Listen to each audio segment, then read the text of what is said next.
好啊，各位弟兄姊妹平安啊，係啊，平安。我哋開始之前有個簡單嘅祈禱。阿爸天父，我哋感謝讚美你。實在我想到你所為人所賜嘅禮物，實在係何等嘅寶貴。你將你自己愛子耶穌基督賜過俾我哋，至到我哋今日係有一個全新嘅嗰個嘅生命，我哋能夠可以係侍立喺神嘅面前。我哋可以去向神去發出敬拜同埋讚美，主啊，呢個實在係可貴。主啊，求住你都係幫助我哋一陣間去睇你嘅話嘅時候，主啊，求住你都係打開我哋嘅心，都讓到我哋真係可以打開我哋嘅眼睛，可以睇到神嘅嗰個嘅羔羊。我哋感謝讚美你，都將一陣間嘅時間交到你手中。我哋以上嘅禱告係奉主耶穌基督嘅名字祈求，阿門。好，今日呢。預備咗一個嘅題目神所預備逾越節嘅羔羊。我諗咧今日咧喺英文聚會嘅擘餅紀念主嘅時候，或者喺嗰個講道啦，同埋咧頭先弟兄們去即係去紀念主嘅嗰個嘅信息同埋嗰個嘅經文咧，都係遙指住神所預備嘅嗰個嘅羔羊。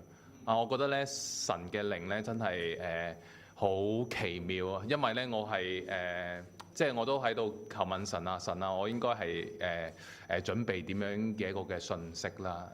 有好多嘅一開頭嘅話就係我諗住係預備基督裏頭嘅豐富。咁基督裏頭嘅豐富咧有好多唔同嘅嘢裏邊，其中咧神嘅羔羊咧係其中嘅一個。咁跟住之後咧，我發覺有好多嘅嘢去預備嘅時候咧，太多啦，預備唔到，因為基督裏邊咧實在太過嘅豐富啊！所以咧，當我淨係去預備神嘅羔羊嘅時候咧，已經係一個好重好重嘅題目放咗喺個心裏頭。咁咧今日咧想同大家咧去睇用出埃及記嘅第12章1至到第13節去作一個嘅開始。神點樣係預備逾越節嘅嗰個嘅羔羊？大家都唔知睇唔睇到？好睇到嗬，好啊！咁咧都希望咧大家咧都可以一齊讀一讀呢一段嘅經文，好唔好啊？好，預備1、2、3。耶和華在埃及地曉諭摩西、亞倫說：你們要以本月為正月，為不年之首。你們吩咐以色列全會眾說：本月初10日，各人要按着父家取羊，1家1隻。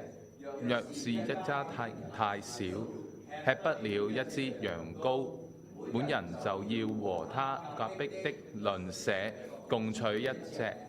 你們要備羊羔，要用隻人所飯量計算，要用殘疾1歲的公羊羔。你們或以羊裏取，或從山羊裏取都可以。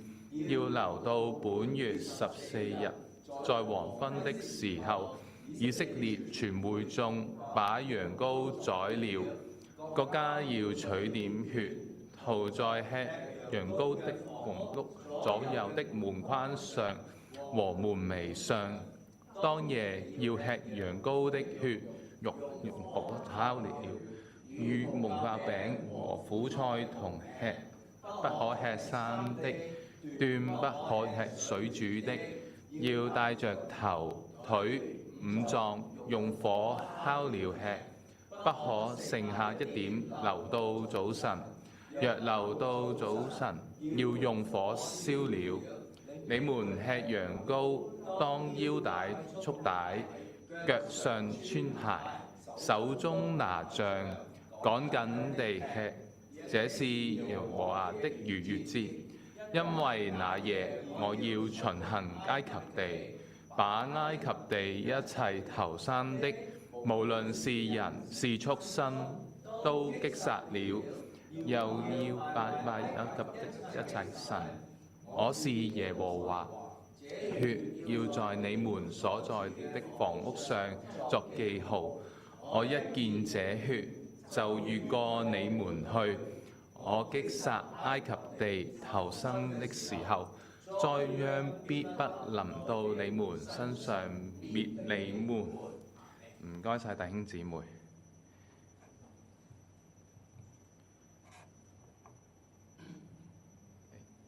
好，唔好意思。逾越節嘅嗰個嘅羔羊，當我哋咧去睇第一節嘅時候咧，我哋發覺咧呢度講乜嘢咧？呢度講咧話耶和華在埃及地曉諭摩西亞倫說：你們要以本月為正月，為一年之首。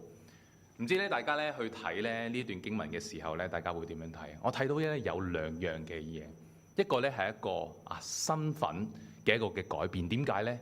因為咧呢一個係當以色列人仲喺埃及地嘅時候咧，作為奴之家、作奴隸嘅時候，耶和華對摩西亞倫講嘅一番嘅話。咁我哋都知道埃及代表世界，亦都知道咧當以色列人咧喺埃及地嘅作為奴隸嘅時候咧，就係好似我哋從前喺罪裏邊作奴隸嘅一樣。但係咧呢一度咧，神係要佢哋有一個嘅全新嘅身份嘅開始。我睇到咧另外一樣嘢咧，就係有個嘅時間性。呢一度咧佢哋話：你們要以本月為正月，為一年之首。即係好似係一個全新嘅生命。你嘅嗰個嘅全新嘅生命咧，呢一年你呢一個月就係你全新嘅生命嘅一個嘅開始。喺出埃及記咧嘅第12章第40節嗰度講到咧，呢個真係按照神嘅嗰個嘅計劃，神嘅嗰個嘅時日，以色列人住在埃及地共有430年。正滿了430年的那一天，耶和華的軍隊從埃及地出去了。哇！呢一個真係神喺我哋嗰個嘅身上，亦都係有着每一個人嘅嗰個嘅日子。神要將我哋嘅身份改變，神亦都係將我哋嗰個嘅年日由我哋信主嗰一日有一個嘅重新嘅一個嘅開始。呢一個咧係你見到逾越節第一個逾越節嘅嗰個羔羊喺呢一個出埃及記裏頭咧講呢一個羔羊咧係原來咧即係當我哋睇到逾越節嘅羔羊就係我哋主耶穌基督。呢個嘅羔羊係為人人所預備啊！點解咁講咧？喺第3節嗰度講到你們吩咐以色列人、以色列全會中說：本月初10日，各人要按着父家取羊羔，一家一隻。若是一家人太少了，吃不了一隻羊羔，本人就要和他隔壁的鄰舍共取一支。你們預備羊羔要按着人數和飯量計算。你呢度係睇到係第3節，要按着各人要按着父家取羊羔，一家一隻。第4節嗰度講到係預備羊羔要按着人數同埋飯量去計算啊！即係咧按着人數同埋飯量嘅計算咧，即係每個人咧都可以係享用到呢一個嘅羊羔。係神嘅恩典就係咁。神所預備嘅嗰個羔羊就係咁，我哋每一個人，當我哋願意嘅時候咧，我哋就可以前嚟去享用神嘅嗰個嘅羊羔。呢度亦都講到咧，神羊羔嘅嗰個嘅要求一個完美嘅獻過俾神。呢度咧第5節呢度講到咧要冇殘疾嘅。第5節呢度講到，同埋咧會見到咧，我哋之前睇話係本月嘅初10日，係啦，咁咧去到第5節咧就話係本月嘅14日喎，黃昏嘅時候要將嗰個羊羔要宰咗。首先我哋睇到咧，我哋嘅救主耶穌基督咧，神嘅嗰個羔羊嗰個嘅要求咧，必須係要無殘疾，必須係要完美嘅。同埋呢會見到係由初10日去到咧初14日，係一個嘅時間喺當中啊。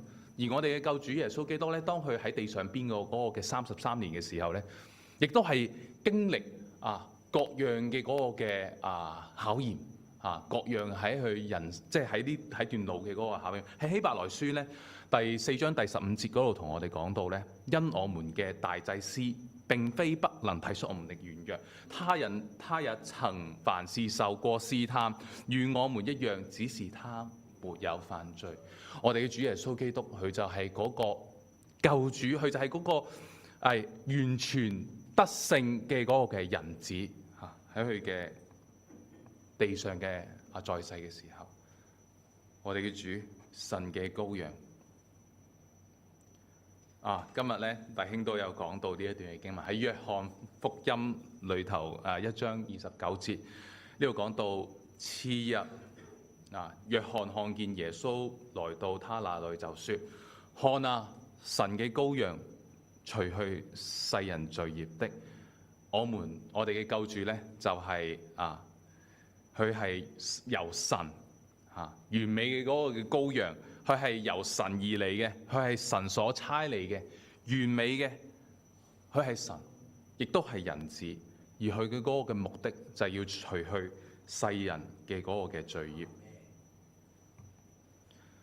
喺希伯來書咧嗰度咧，第10章嘅第4至到第10節咧，呢一度咧有一個嘅你會見到係。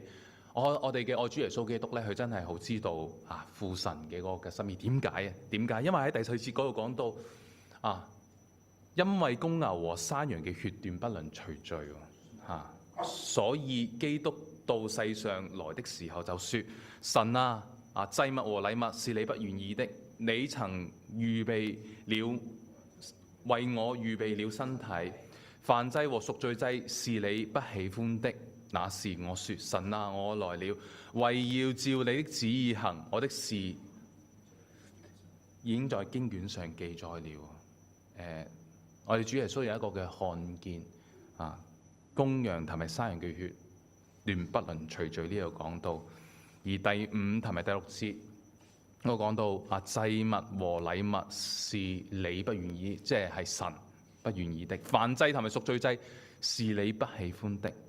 但係咧，神有一個嘅方法主亦都係睇到父神嘅有一個心意。第5節嗰度講到話：你曾為我預備身體預備了身體神啊，我來了，為要照着你嘅旨意行。我的事在經卷上已經應驗了。今日咧，我哋憑住呢個旨意咧，就係藉住主耶穌嘅嗰個嘅一次嘅嗰個嘅獻上咧，能夠讓我哋咧可以得以成聖。亦都睇到我哋嘅愛主咧，去嗰個嘅順服嗰個順服。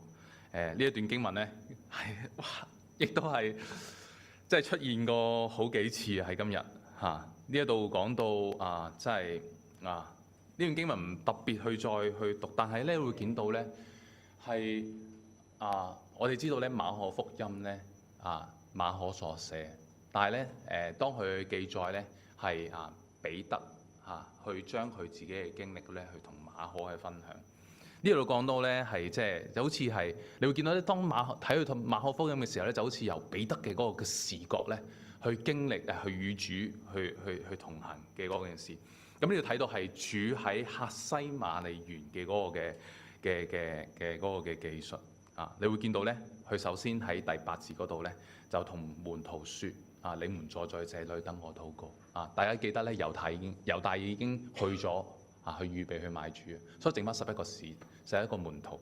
咁咧跟住咧就叫特別咧有3個嘅同行啦，彼得、約翰同埋雅各，剩翻8個就坐喺嗰度，係叫佢哋坐喺這裏等我禱告。跟住就帶着彼得、約翰同埋雅各係啦，同行同去。跟住亦都係睇到今日大兄去即係去講嘅時候咧，主嘅嗰個嘅反應，主嗰個嘅反應驚惶起來極其難過。我想到即係有啲乜嘢嘅事咧，就算係好似係拉撒路喺墳墓裏邊嘅話即係耶穌哭了主點樣去同佢哋去哀痛啦。但係呢度咧講到係驚惶起來哇！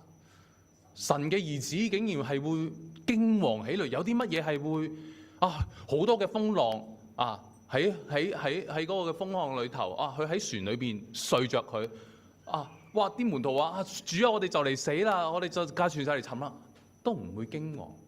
但係竟然喺一個咁嘅時刻主去到客西馬尼園係驚惶起來，驚惶起來不單止，仲要係極其難過極其難過今日咧喺英文堂咧個弟兄喺度講話點解主會驚惶起嚟？可能喺度講緊係真係試想如果係一個人嘅罪係擔喺主嘅身上，可能都未必係咁嗰個嘅驚惶咁多。但係當好多嘅時候搭喺佢個肩上邊嘅時候，但係呢一個嘅驚惶咧，其實係源自於咧當佢與父神去分離嗰個嘅驚惶，係令到佢極其難過。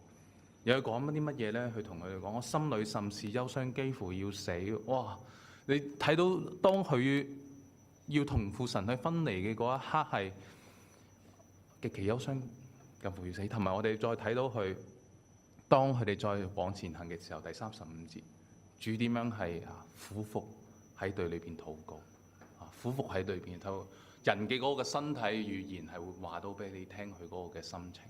你會見到主係點樣俯伏喺地完全係將嗰段嘅時間將佢嗰段嘅時間係同神去同佢父神去傾心吐意，去咁樣講倘若可行，便叫那時間過去主知道真係唔會即係呢件嘅事情係必須要成就喺佢嘅身上但係你會見到佢講乜嘢？阿爸父在你凡事都能求你將呢個苦杯撤退，然而不要從我的旨意，只要從你嘅旨意。哇！一個極大嘅嗰個嘅旨意係壓喺主嘅嗰個身上主有着我哋嗰個嘅情感喺當中，但係咧佢仍然選擇唔係按住佢嘅旨意，係按着父神嘅嗰個嘅旨意去行。但係我亦都睇到咧，主嘅嗰個嘅勇敢。呢度咧，喺約翰福音嘅第18章第1至6節呢度講到係，耶穌說了這話，就同門徒出去，過了汲淪溪。在那裏有一個園子，他和門徒進去了。賣耶穌的猶大也知道那地方，因為耶穌和門徒屢次上那裏聚集。猶大領了一隊兵和祭司長並法利賽人的差役，拿着燈籠火把兵器，就來到園裏。耶穌知道將要臨到自己的事，就出來對他們說：你們找誰？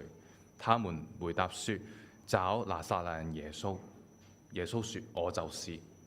賣他的猶大也同他們站在那裏。耶穌一說我就是，他們就退後仆倒在地。約翰福音係約翰所寫又要係由約翰嘅嗰個嘅第一視角去睇到猶大點樣領到一隊嘅兵法利賽人祭司差攞住燈籠同埋火把，哇！好似佢要捉囚犯一樣，好似要捉囚犯一樣。但係你要見到咧，主嘅嗰個嘅勇敢，主嘅嗰個嘅勇敢，你睇到佢話當佢要知道一切嘅事情係臨喺佢身上邊嘅時候，就出嚟係主動同佢哋講：你們找誰？當如果知道主係一切都係知道啲人要捉拿佢，其實佢可以走係咪都匿到最後？但係主唔係，主主動話：你們找誰？你們找誰？你揾邊個？係耶穌說：我就是。哇！呢個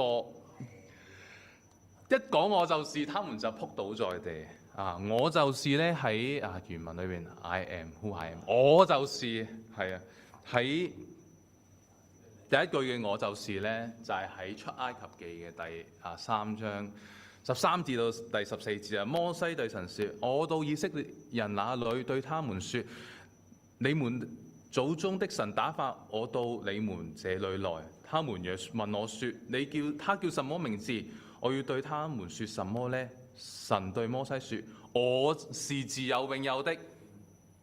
又說你要到以色列人這樣說：那自有永有的打發我到你們這裏來。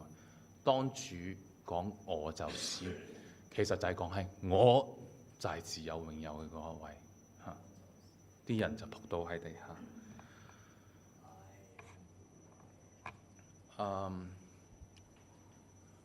喺過去嘅禮拜五嘅晚上，當去查民數記嘅時候咧，查到呢一個除罪污嘅水除罪污嘅水紅母牛嘅灰，紅母牛嘅灰。當去睇嘅時候咧，呢度咧第一節至到第二節咧講到神點樣要與摩西亞倫講要喺律法嗰度命一條嘅律例，咁樣講話，你要吩咐以色列人要把一隻沒有殘疾、未負過軛嘅純紅嘅母牛牽到你這裏來你會見到係再次我哋睇到係冇殘疾嘅一個完美嘅嗰個嘅祭物嘅冇負過軛嘅紅母牛要嗰陣時咧要揾一隻咧純紅嘅母牛咧，我相信係好難萬中無一。但係咧，亦都係呢一樣嘢咧，亦都係凸顯到我哋主耶穌基督咧，佢嗰個嘅特別純紅嘅母牛呢一個嘅母牛咧係要交喺呢個祭司以利亞撒去到營外人就要將呢隻牛咧係宰喺佢嘅面前去到營外。你會睇到人將佢去牽到去營外。呢度咧當佢細想嘅時候咧喺邊度有講聖經有講到係牽到營外咧喺希伯來書咧第13章11至到第12節嗰度講到咧，原來祭牲嘅血被大祭司帶入聖所作贖罪祭畜生的身子被燒在營外，所以耶穌要用自己的血叫百姓成聖，就在城外受苦。你會見到咧我哋知道嗰個嘅紅母牛係預表住嗰個嘅各樣有啲嘅祭牲贖罪祭嘅時候要去到營外嗰度。而我哋嘅主耶穌基督咧亦都係俾我哋一個思想，就係佢去到呢一個髑髏地嘅時候咧，並唔係喺呢一個耶路撒冷嘅嗰個中心，係喺營外邊嗰個嘅出邊。所以你見到係主耶穌基督係同時亦都係喺營外邊嗰個嘅受苦。而咧去處理咧紅母牛咧呢度咧民數記19章3至10節咧呢度唔讀，但係咧當我將佢去總結咧，其實係有7個嘅步驟。頭先我哋睇咗第一個嘅步驟，就係要將呢個紅母牛咧係交俾祭司嘅以利亞撒去牽到去營外啦。第二嘅話咧就係人要將牛咧宰喺佢面前，呢個唔係祭司宰，係人係殺祭物嗰個嘅人。然後咧，你會見到咧第三個步驟咧，就係祭司咧以利亞撒咧要用呢一個指頭咧即係去醃咗呢個牛嘅血咧，然後去會幕彈7次就好似係一個完美完全嘅嗰個記號然後咧第4個步驟咧就係人要將佢咧呢個紅母牛咧完全嘅去焚燒，將佢皮血肉糞全部嘅焚燒，然後咧祭司要加上香柏木、牛膝草朱紅色嘅，全部都要燒晒跟住之後咧，你會見到第六個步驟咧，就係祭司咧必不潔淨到晚上要洗衣服跟住咧去到咧第8節咧，燒牛嘅人咧亦都係不潔淨到晚上跟住咧第7個步驟咧就係收紅母牛嘅人咧一定要潔淨啦。但係咧當佢去到第10節咧收紅母牛嘅灰嘅時候，要洗衣服嘅時候咧，又變咗唔見淨嘅喎，咁到底發生咩事咧？必不潔淨到晚上。我哋見到係祭司啦、燒牛嘅人啦，同埋咧收母牛嘅灰嘅人咧，都係變咗必不潔淨到晚上。必不潔淨到晚上。咁話俾我哋聽啲乜嘢咧？我哋知道紅母牛族嘅灰係預表我哋主耶穌基督，佢點樣係即係嗰個嘅除罪。但係呢度咧睇到三個祭司燒牛嘅祭司啦，燒牛嘅同埋呢一個收集母牛族嘅灰咧，嗰個人當佢碰到呢一個母牛族嘅時候咧，嗰個嘅灰就會變成不潔淨，係代表啲咩意思咧？就係我哋嘅罪咧，係真係歸到主耶穌身上，唔係講假。當好似我哋去睇紅母牛嘅灰嘅時候咧，係基督係活現喺我哋嘅眼前，我哋嘅罪係真係喺佢身上。凡碰到呢一個母牛族嘅灰嘅人咧，都會成為不潔。喺以賽亞書咧第53章第6節嗰度講到，我們都如羊走迷，各人偏行己路，耶和華使我們的罪孽都歸到他身上啊！邊個摸到主喺嗰一刻就成為不潔，因為我哋眾人嘅罪都已經喺主嘅身上。主嚟嘅目的耶和華就要使人嘅所有嘅罪孽都係歸喺佢嘅身上邊。而今天神嘅審判咧，就喺我哋嘅我主耶穌基督嘅身上。呢一度亦都係講到馬可福音第15章33至38節嗰度講到呢個嘅時間從午正到申初。大家知道午正係正午12點嘅時候，到申初大概3點鐘嘅時候，遍地黑暗。有咩可能日頭依家咁鬼光嘅時候，頭先咁鬼光嘅時候，12點到3點，遍地黑暗。呢度講啲乜嘢呢？第34節申初嘅時候，耶穌大聲喊着：伊羅伊，伊羅伊，拉馬撒馬哥大利。編翻出嚟就係：我的神，我的神，為什麼離棄我？主耶穌頭先喺客西馬尼園嗰個嘅禱告，點解佢會汗如血珠在地上？點解佢係個心裏邊係即係幾乎要碎？點解佢會驚惶起來？就係呢一度，我的神，為什麼離棄我？睇到咧，以賽亞書53第4節咧，他誠然擔當我們的憂患，背負我們的痛苦，我們卻以為他受責罰，被神擊打，苦待了。喺呢一刻，係神要審判，神嘅嗰個嘅審判嚟到我哋嘅愛主耶穌基督嘅嗰個嘅身上。喺希伯來書咧第9章第22節呢度講到話，按照律法，凡物差不多都是用血潔淨的，若不流血，罪就不得赦免。